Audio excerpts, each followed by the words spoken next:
Monte Cassino, Italy, May 18, 1944, 5:32 a.m. The fog hung low, thick as a shroud, curling around the shattered stones of a once sacred abbey. At the foot of the hill, boots sloshed through knee-deep mud, the thick Italian spring churned to paste by weeks of rain and tank treads. A dull morning sun, veiled behind clouds, barely illuminated the rising smoke columns twisting into the grey sky above Monte Cassino. Private Andrzej Kowalski of the Polish II Corps tightened his grip on his rifle. His hands trembled, not from fear but from cold, exhaustion, and the weight of too many days climbing the rubble-strewn slopes. He hadn't slept in 40 hours. His ears rang constantly, the aftermath of relentless shelling, even though now it was strangely quiet. The monastery loomed above. What remained of it? The once glorious Benedictine abbey, founded in 529 AD, now stood as a smouldering skeleton of stone. Hundreds had died trying to take it. American, British, Indian, French, New Zealander. Now it was their turn, are the Poles. Behind him, men whispered prayers in Polish, kissed crucifixes, wiped mud from their bayonets. Ahead, the last few yards of exposed slope lay before the crumbled outer wall. Then, silence cracked. A white flag, flapping from the rubble. Kowalski blinked. He looked again. The Germans were surrendering. The abbey, Monte Cassino, was finally theirs. But the cost? The mud, the blood, the mountain. It had taken 4 brutal battles. 55,000 Allied casualties. Nearly 4 months of unrelenting slaughter. Now, in this final breath of morning, amid the smoke, ruins, and prayers, history shifted. The gate to Rome had been forced open. By the end of 1943, the war in Europe had reached a critical turning point. The Allies had achieved success in North Africa and had launched the invasion of Italy in September after forcing Mussolini out of power and accepting the surrender of the Italian government. Many believed that with Italy out of the war, the road to Rome would be straightforward. What the Allies hadn't fully grasped was that the Germans had no intention of giving up the Italian peninsula so easily. Under the command of Field Marshal Albert Kesselring, German forces quickly occupied large parts of Italy, establishing a series of defensive lines intended to slow or stop any Allied advance. The most formidable of these was the Gustav Line, a belt of defensive fortifications running across the Italian peninsula from coast to coast. At the heart of this line was a rugged, steep hill crowned by the ancient Benedictine Abbey of Monte Cassino. Its position overlooking the Liri Valley and the main Highway 6 made it a natural fortress. Whoever held Monte Cassino controlled the gateway to Rome. The abbey itself, founded in 529 AD by Saint Benedict, had stood for centuries as a symbol of learning, peace, and faith. At the time of the battle, it had religious and cultural significance far beyond Italy. The Germans were aware of its status and did not initially occupy it, instead positioning their units around the surrounding slopes and ridgelines. But for the Allies on the ground, that made little difference. German artillery and observation posts nearby used the elevation to devastating effect. As Allied troops attempted to advance through the narrow valleys and up the muddy slopes, they found themselves constantly within range of well-positioned machine guns, mortars, and long-range fire. The terrain was working entirely in the defenders' favor. The winter weather of late 1943 and early 1944 made everything worse. Heavy rains turned roads into rivers and valleys into quagmires. Tanks bogged down. Supply lines faltered. Infantry slogged through knee-deep mud under constant fire. The first attempt to break through the Gustav Line began in mid-January 1944. The British X-Corps attacked along the lower Garigliano River, hoping to divert German attention from the main assault further north. The central assault, by the US II Corps, struck directly at Monte Cassino, while the French Expeditionary Corps launched flanking attacks through the mountains. These attacks were met with stubborn resistance from German troops, including the elite 1st Parachute Division, who used the terrain masterfully to inflict heavy casualties. After weeks of fierce fighting and minimal progress, Allied commanders debated a controversial idea: bombing the Abbey itself. On February 15, 1944, American B-17 and B-25 bombers dropped over 1,400 tons of explosives on the Abbey, completely destroying the historic structure. The intention was to deny the Germans a potential stronghold, but the intelligence had been flawed. The Germans had not occupied the Abbey until that moment. Ironically, the bombing gave German troops, particularly the paratroopers, exactly what they needed: a pile of defensible rubble from which to mount a far more effective resistance. The destruction of the Abbey caused international outrage, and within days, German units moved in and fortified the ruins. The second major assault followed on February 17. Indian and New Zealand forces under British command attacked through the surrounding terrain, targeting the rail station and nearby hills. Despite tremendous effort and acts of individual bravery, they failed to dislodge the Germans. A third attempt began on March 15, this time preceded by a massive artillery bombardment. Again, New Zealand and British troops attacked the ruined town and the slopes beneath the Abbey. Initial progress was promising, but German forces, dug in and well supplied, held fast. The town of Cassino became a pile of rubble where street fighting resembled scenes from Stalingrad. Days of close combat produced appalling casualties, but no breakthrough. While these assaults played out, another bold operation was launched to break the stalemate. Operation Shingle, the amphibious landing at Anzio on January 22, aimed to outflank the Gustav Line and threaten Rome directly from the coast. But strategic hesitation stalled the advance. The Anzio beachhead became a trap, with Allied forces pinned down by German counterattacks. The hoped-for diversion had failed, and the fighting at Monte Cassino had to continue. By April 1944, Allied High Command recognized that the only way forward was to launch one final, massive offensive. General Harold Alexander, commander of the Allied armies in Italy, devised a coordinated assault involving multiple armies striking from several directions. The British Eighth Army would advance through the Liri Valley. The French Expeditionary Corps, composed largely of colonial Moroccan and Algerian troops experienced in mountain warfare, would attack the Orunzai Mountains. And in a symbolic and strategic move, the task of attacking the final heights of Monte Cassino would fall to the Polish II Corps under General Władysław Anders. The Polish II Corps had a unique story. These were soldiers who had suffered years of exile, imprisonment, and persecution. Most had been deported to Soviet gulags after the 1939 invasion of Poland, only to be released in 1941 following the German attack on the USSR. They had traveled across the Middle East, trained in British camps, and had finally been brought to the Italian front. Their fight at Monte Cassino was not only a military mission, it was a matter of national pride.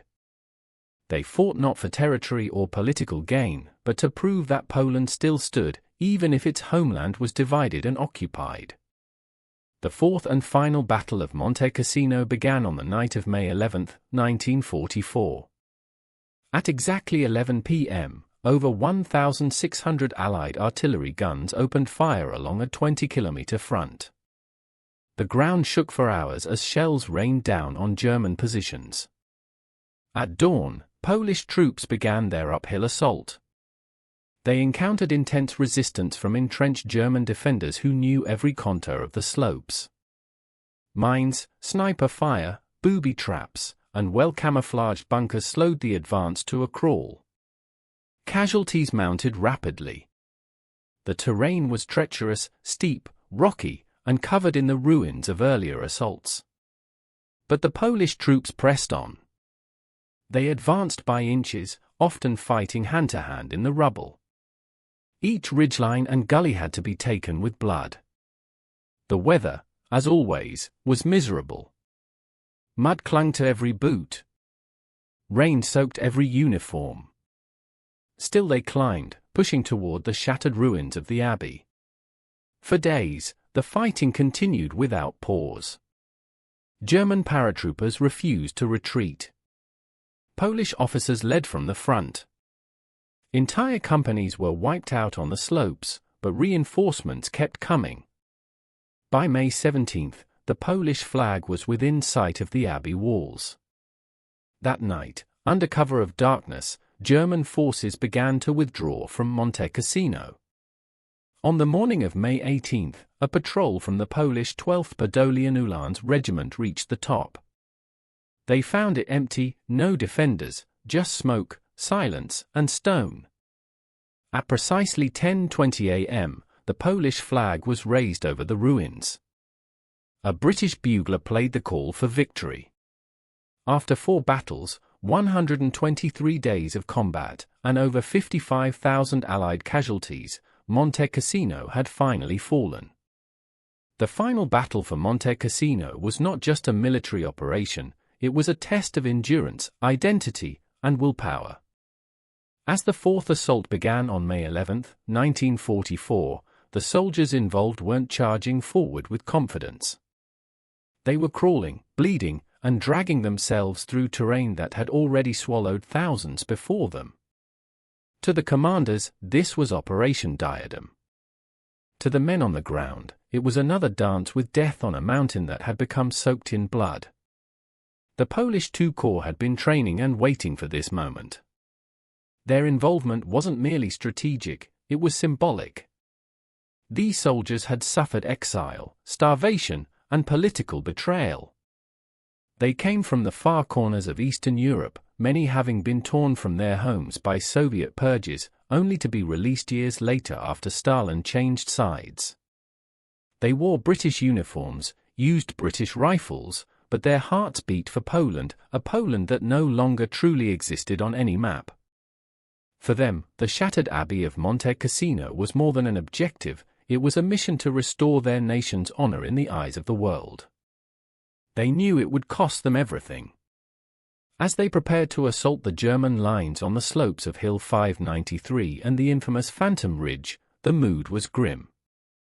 Soldiers cleaned their weapons in silence. Chaplains moved among them offering final prayers. Some kissed rosaries, others scrawled last letters to families they might never see again. The rain, ever faithful in the casino sector, had returned. It soaked uniforms, turned trenches into swamps, and made every step a struggle. When the order came, they advanced, not in heroic waves, but in exhausted, gritty silence. Shells had churned the earth into broken rock and mud, and every slope was mined, wired, and defended with brutal precision by the German 1st Parachute Division. Fighting on this mountain was different from anything these men had trained for. There were no open fields, no tank battles, no room for maneuver. This was a climb under fire. Units became fragmented. Platoons shrank to squads. Squad leaders became commanders as casualties mounted. Forward momentum was measured not in meters but in bodies lost. One hilltop bunker might take an entire day and dozens of lives to capture. When night came, it offered no rest. The enemy didn't sleep, and artillery rarely stopped. Flashing lights in the sky were not stars, but flares and explosions. The Poles suffered thousands of casualties within the first few days. On May 12, they were ordered to take Point 593, a key height overlooking the approach to the Abbey. They attacked twice and were repelled both times with ferocious losses. German machine gunners cut down anyone who moved. Mortar shells landed without pattern or mercy. Bodies slipped down the muddy slopes like broken dolls. Still, the Poles came back a third time. And then a fourth. They fought hand-to-hand among rocks and trees, bayonets clashing against spades and knives in the blackness of night. They refused to break. One of the most harrowing episodes occurred near the feature known as the Gorge of Death, a natural funnel between two ridges that offered a narrow path toward the Abbey ruins. It was mined, zeroed in by enemy artillery, and guarded by snipers who had survived all three previous battles. The Polish 3rd Carpathian Rifle Division was tasked with crossing it. Men crawled on their bellies, moving inches at a time. They had no cover, only smoke from burning trees and the shattered remains of former assaults. They carried the wounded on stretchers made from rifles and coats. Those who reached the far side often did so with half their original strength. But they kept going. Elsewhere, the French Expeditionary Corps was advancing through the Orunsi Mountains to the south. Their Moroccan Gumiers, specialists in mountain warfare, were achieving what many had thought impossible, outflanking the German positions that anchored the Gustav Line. These men fought with unmatched ferocity, navigating goat paths and ridgelines that had never seen tanks or artillery. Their advance applied pressure on the Germans from the side and forced Kesselring to begin repositioning his elite troops. This, in turn, gave the Polish corps the narrowest of openings. General Władysław Anders understood what was at stake. With Allied forces pressing the Germans on multiple fronts, time was running out. He ordered another assault on May 17. This time, the Poles threw everything they had at the Abbey slopes. Ammunition was running low. Medics were overwhelmed. But the men advanced once more, those who had lost friends the day before now stepping over their bodies, determined to finish what they had started. In the early hours, scouts reported something strange: silence. No machine gun fire. No artillery. No movement from the German lines. As dawn broke, a white cloth fluttered from the top of the Abbey ruins. A Polish reconnaissance patrol moved cautiously up the final slope. There were booby traps and mines everywhere. The wind had shifted, clearing the smoke just enough to reveal the full devastation. The Abbey, once a jewel of medieval architecture, was now only jagged walls and dust. When the patrol reached the top at 10:20 a.m., they found it abandoned. The Germans had withdrawn during the night, slipping away under the cover of darkness to regroup farther north along the Hitler Line. The war had moved on. The mountain, at last, was quiet. A Polish soldier climbed a shattered column and drove a wooden staff into the rubble. At its end was a red and white flag, the flag of Poland. For a brief moment, amid the horror and silence, there was dignity. There was something worth remembering. But this moment of triumph did not come without a price. Polish forces suffered over 4,000 casualties in the final battle alone, over 1,000 dead. They joined the 55,000 other Allied soldiers who had fallen during the 4 battles for Cassino. Some were buried nearby. Others would never be recovered. The mountain had claimed them as its own. Among the Allied commanders, there was both relief and sorrow. General Harold Alexander remarked that no other battlefield presented greater difficulties than Cassino. British war correspondents described it as a wasteland made holy by blood. American journalists who visited the site after the battle were stunned by the destruction. What had once been a peaceful monastery was now a cratered ruin, haunted by the echoes of artillery and the whispered prayers of men who had died climbing toward it. The Germans, for their part, had delayed the Allied advance for 4 months and inflicted devastating losses. But they had also lost something. Monte Cassino had been a symbol of their defensive strength, and its fall marked the beginning of the end for their hold on central Italy. Rome was now exposed. Kesselring ordered a retreat northward, regrouping at the Hitler Line in an attempt to delay the inevitable. But the momentum had shifted. The Allied armies were no longer stalled. They had cracked the German line and punched open the gate to the Eternal City. What remains most striking about the story of Monte Cassino is not just the tactics or the artillery or the maps. It is the men, the thousands of soldiers who endured days without food, weeks without shelter, and months without the comfort of victory. It is the multinational effort, the alliance of strangers fighting side by side, from British Tommies to Moroccan Goumiers, Indian Rajputs, American Rangers, New Zealand engineers, Canadian gunners, and Polish mountaineers. They came from different continents and spoke different languages, but they bled in the same mud and fell on the same slopes. In the years that followed, the ruins of the Abbey were rebuilt stone by stone, just as they had been before. The cemetery beneath Monte Cassino was filled with rows of white crosses and stars of David, their names etched in granite, their ages frozen in time. A plaque at the site bears the words, "For our freedom and yours." It was the Polish soldier's motto. And perhaps no battlefield better represents its cost. The night of May 11, 1944, settled over the Liri Valley like a suffocating blanket.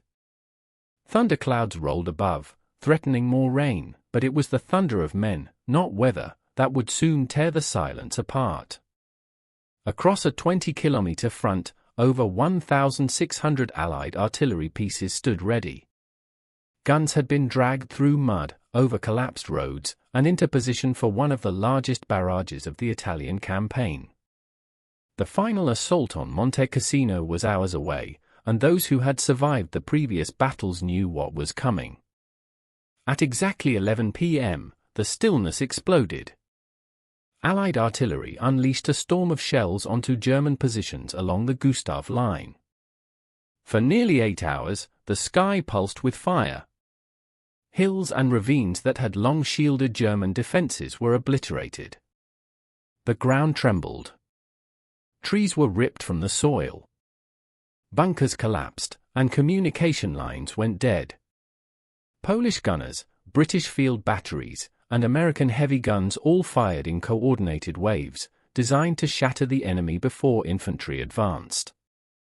And yet, in the bunkers and ruins above Monte Cassino, the German 1st Parachute Division braced for what they knew would come next. They had held for months, 3 battles fought and won, against incredible odds. But the 4th would test them more than any before. At 1 a.m., the 1st Polish infantry units began their ascent. Climbing in total darkness, they followed narrow mule tracks, zigzagging up the steep hills. Each man carried extra ammunition, a canteen, and little else. Machine guns and mortars were pulled by hand, step by step. Some soldiers slipped and fell. Others moved in total silence, whispering to those ahead and behind.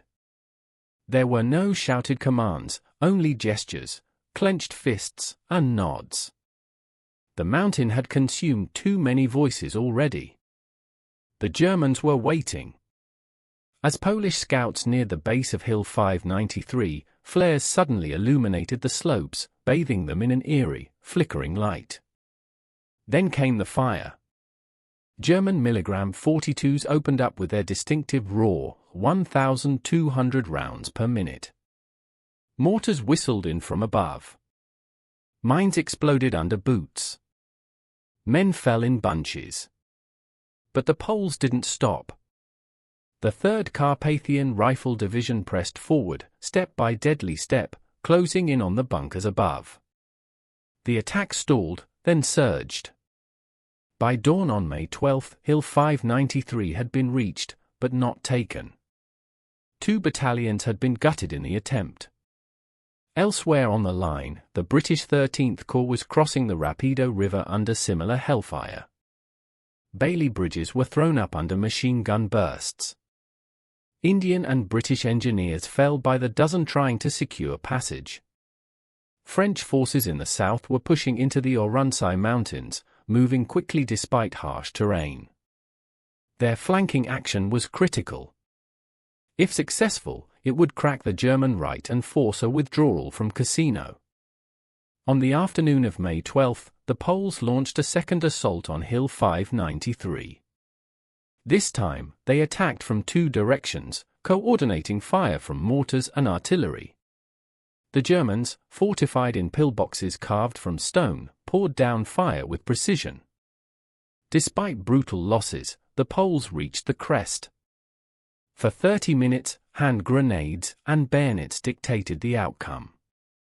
At 5 p.m., the hill was in Polish hands. Smoke rose from craters like steam from the earth. Bodies lay tangled in barbed wire. But it was a gain. A crack in the mountain's armor. As night fell again, the fighting did not stop. The Germans counterattacked, supported by Nebelwerfer rocket artillery from the rear. The mountain echoed with screams, metal, and flame. Neither side gave ground. On May 13, rain returned, turning blood into slurry and pathways into channels of muck. The Polish 5th Kresowa Division was ordered to press toward Point 575 and Phantom Ridge. It was slow. Casualties climbed past 1,000. Wounded men cried out for help that would never come. But inch by inch, the lines moved. May 14 brought a German counteroffensive with elements of the 90th Panzergrenadier Division reinforcing the Cassino sector. Despite limited mobility in the mountainous terrain, these troops brought fresh weapons and energy. German discipline held. Machine gunners repositioned under fire. Field hospitals overflowed. For each Allied gain, the cost was measured in dozens of lives. Still, the cracks in the Gustav Line widened. The French Expeditionary Corps, under General Juin, had broken through in the mountains. Gummiers, Moroccan colonial troops, outflanked the German positions, climbing paths no one had thought possible. Their advance threatened the German southern flank, putting direct pressure on Kesselring's entire defense. On May 15, the Polish II Corps launched another push toward the Abbey ruins. Scouts had reported fewer defensive positions on the upper slopes, evidence that the Germans were pulling back. But the Abbey ruins themselves remained under intermittent artillery protection. The approach to the top was exposed and covered by overlapping fire zones. Every movement had to be calculated. The Polish 12th Podolian Uhlans Regiment was selected for the final push. At 3 a.m. on May 17, they began the climb. They moved with utmost caution. Minefields had been placed among the rubble. Tripwires stretched between fallen stones. German snipers were still active. But something was changing. There was no longer the deafening wall of machine gun fire that had greeted them before. No major counterattacks. German units, stretched thin and with reinforcements unable to reach them due to Allied breakthroughs along the front, had begun withdrawing quietly in the night. By dawn on May 18, the Poles had reached the outer wall of the monastery. Silence reigned. A few shots rang out in the distance, likely rearguard units covering the retreat. But as the sun rose, the scale of the destruction came into view. The Abbey was gone. Walls crumbled, columns split in half, frescoes vaporized. The battlefield looked like a graveyard for civilization. Amid the ruins, the Polish troops searched cautiously. They found what the Germans had left behind: helmets, spent casings, broken rifles. A white cloth had been tied to a stick. Surrender or signal, it no longer mattered. The Germans were gone. At precisely 10:20 a.m., a patrol led by 2nd Lieutenant Kazimierz Gerbiel climbed the final few meters and raised the Polish flag atop the ruins of Monte Cassino. British bugler Corporal Eric Fletcher Waters, from the 2nd Battalion of the Royal Fusiliers, played the regimental call. For the first time in 123 days, the mountain was no longer under German control. For the Allies, it was victory. For the Poles, it was vindication. For the Germans, it was a tactical retreat, but a psychological defeat. In the aftermath, Allied forces rapidly advanced through the Liry Valley. The Gustav Line had been pierced. Kesselring ordered a full withdrawal to the Hitler Line, 20 kilometers to the north. But the impact of Cassino was already seismic. Rome was now vulnerable. The long road through central Italy, choked for months, had finally broken open. At Monte Cassino, the numbers told a grim tale. Between January and May 1944, the 4 battles had cost the Allies over 55,000 casualties. The Germans had lost an estimated 20,000. Towns were flattened. Roads destroyed. Fields turned into minefields.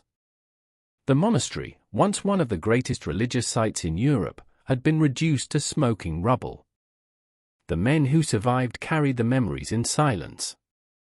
And those who didn't were buried beneath the mountain they tried to conquer.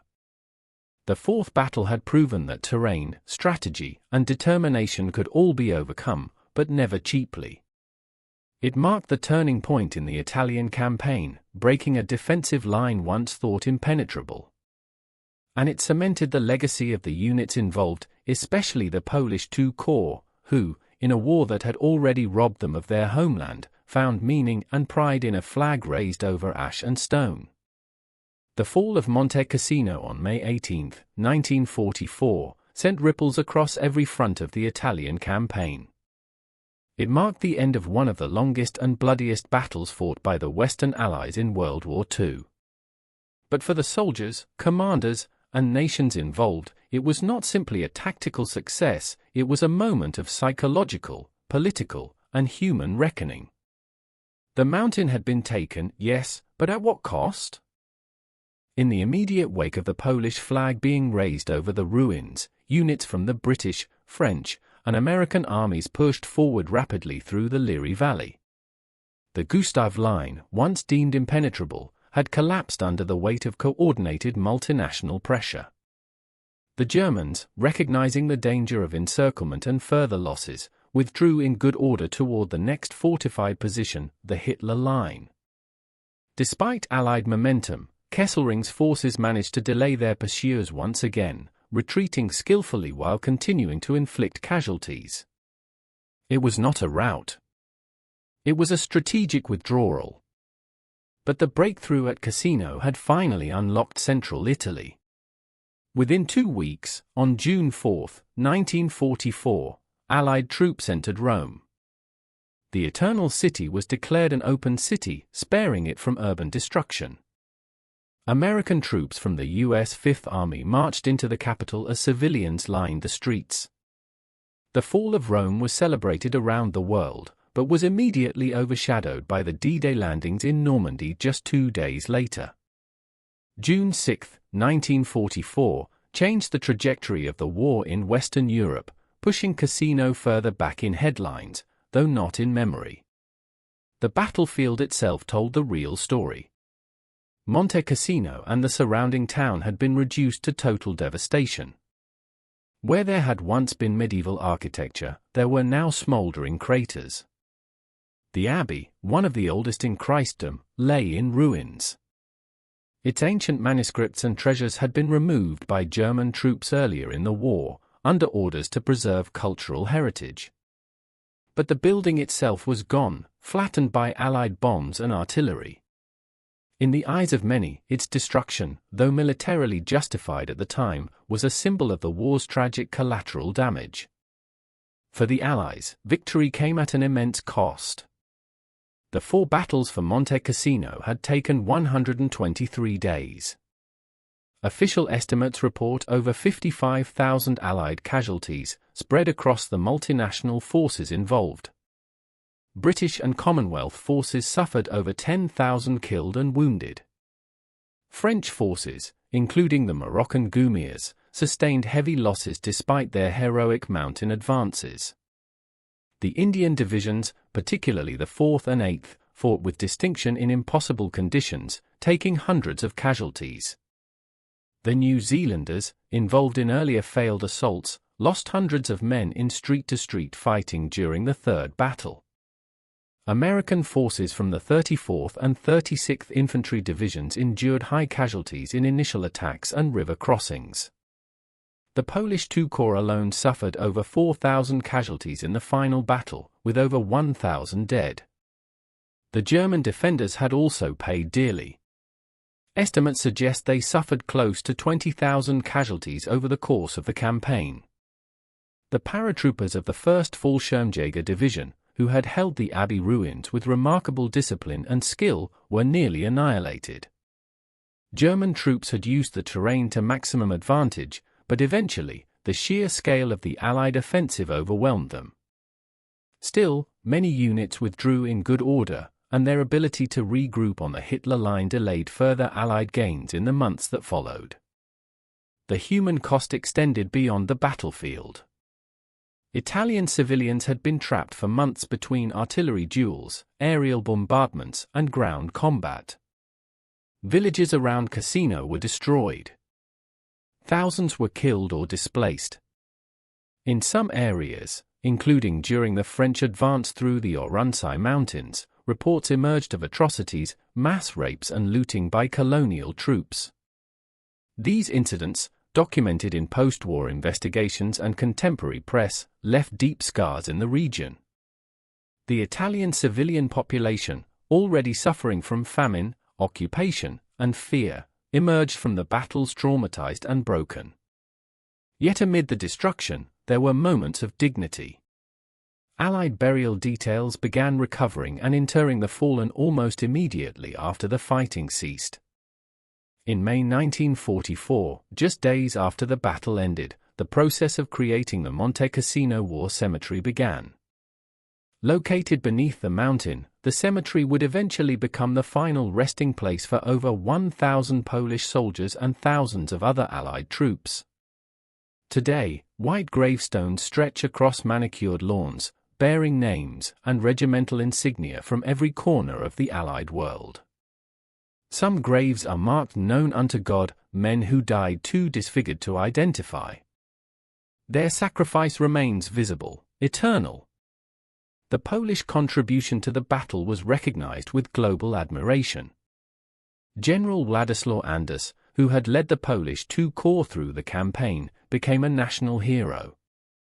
Yet despite their sacrifice, Poland's geopolitical fate remained uncertain. While Polish soldiers were dying for the liberation of Europe, their homeland was already under Soviet influence. By the end of the war, Poland would fall behind the Iron Curtain, its wartime sacrifices largely ignored in the new political order. Polish veterans who had fought in Italy found themselves stateless, unwanted by the Soviets, and often neglected by the West. In Germany, the fall of Cassino marked the end of Kesselring's long defensive campaign in central Italy. Though he managed to delay the Allies once more on the Hitler Line and later the Gothic Line, the loss of Cassino exposed the limits of German strength in the region. Morale among German troops, especially after the fall of Rome and the opening of the Western Front in France, began to wane. The Italian campaign would continue into 1945, but its momentum had shifted irreversibly. Strategically, Monte Cassino had been one of the most important positions south of Rome. Its capture opened the main road north and broke the backbone of German defensive strategy in the Italian theater. But historians have long debated whether the campaign was worth the cost. Critics point to delays, poor coordination between Allied armies, and missed opportunities, particularly at Anzio and during the Second and Third battles. Supporters argue that the German defenses required overwhelming force to break and that the multinational nature of the Allied effort made coordination uniquely complex. What remains uncontested is the sheer intensity of the campaign and the bravery of those who fought it. Monte Cassino became a proving ground for units across the Allied world. It was a place where men from dozens of nations fought, bled, and died together. For the soldiers who survived, the memories never faded. Veterans often recalled the mud, the ceaseless rain, the choking smoke, the fear of sniper fire, and the deafening sound of shellfire echoing through the mountains. Others spoke of the camaraderie, the discipline, the incredible endurance of troops asked to do the impossible. In the decades that followed, reunions, memorials, and documentaries kept the memory of Monte Cassino alive. The Abbey was painstakingly rebuilt by Italian craftsmen and reconsecrated in 1964. Its reconstruction was symbolic, not just of restoration, but of reconciliation. Today, it stands once more atop the mountain, a monument to endurance and peace. Yet it is the cemeteries below, quiet, simple, and lined with flowers, that speak most clearly. They remind visitors that the price of war is always high, and that even in victory, the toll is beyond calculation. Monte Cassino was not the largest battle of World War II. It was not the deadliest, nor the most strategically glamorous. Yet, in its mud-soaked slopes and shattered ruins, it captured the essence of the war's most brutal truths. For 123 days, men fought over a single mountain, not for glory, but for passage. Not for territory, but for momentum. What they endured cannot be measured by maps or medals, only by memory. The mountain itself became more than terrain, it became a symbol.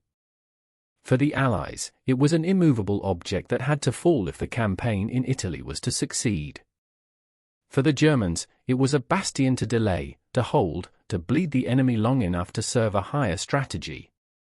For the civilians of Cassino, it became a hell on earth, a place where ancient history collided with industrial warfare, where churches collapsed under bombers and monasteries became tombs. But perhaps most of all, Monte Cassino was a test of human resolve. It brought together soldiers from more than a dozen nations, each with different languages, beliefs, and wounds, and forced them into a common fate.